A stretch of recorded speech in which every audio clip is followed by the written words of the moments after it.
नमस्कार मित्रगणों, 88,000 ऋषि मुनियों की तपोस्थली नैमिषारण्य के इस जंगल में भगवान विष्णु का चक्र इसी कुंड में फंसा हुआ है, इसीलिए इसे चक्र कुंड कहा जाता है।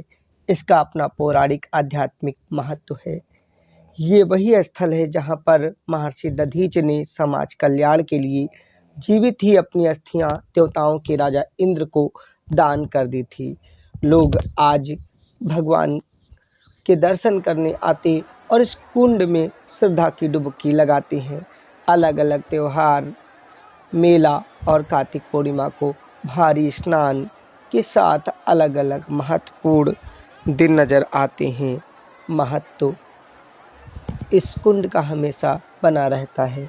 लोग आस्था की डुबकी के साथ सत्यनारायण भगवान, माँ ललिता, बजरंगबली और भगवान राम की दर्शन करने आते और आस्था की डुबकी लगाते हुए अलग अलग दिन तीनों टाइम पूजा का आनंद लेते हैं। कहते हैं इस कुंड में स्नान करने वालों के सभी कष्ट मिट जाते हैं।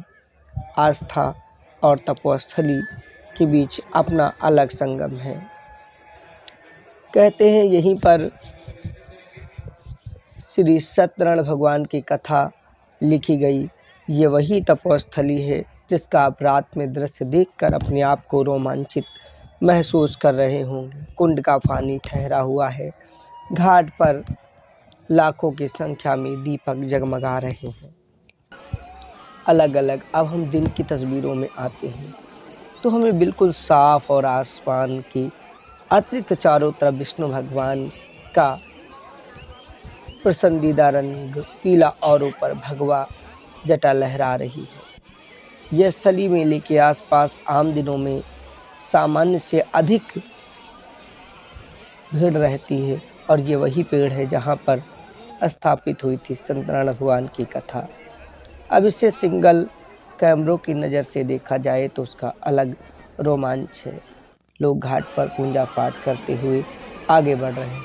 पुरानी तस्वीरों में चक्र तीर्थ नैमिषारण्य को महसूस कर देख सकते हैं। अब तो राजधानी लखनऊ से सीतापुर मिश्रिक के बजाय सीधे इस मंदिर प्रांगण तक 79 यानी 1 रुपये की एसी बस मिल जाएगी। आप कहीं से भी आकर 88,000 ऋषि मुनियों की इस भूमि को सत नमन करते हुए दर्शन कर अपने आप को धन्य पा सकते हैं।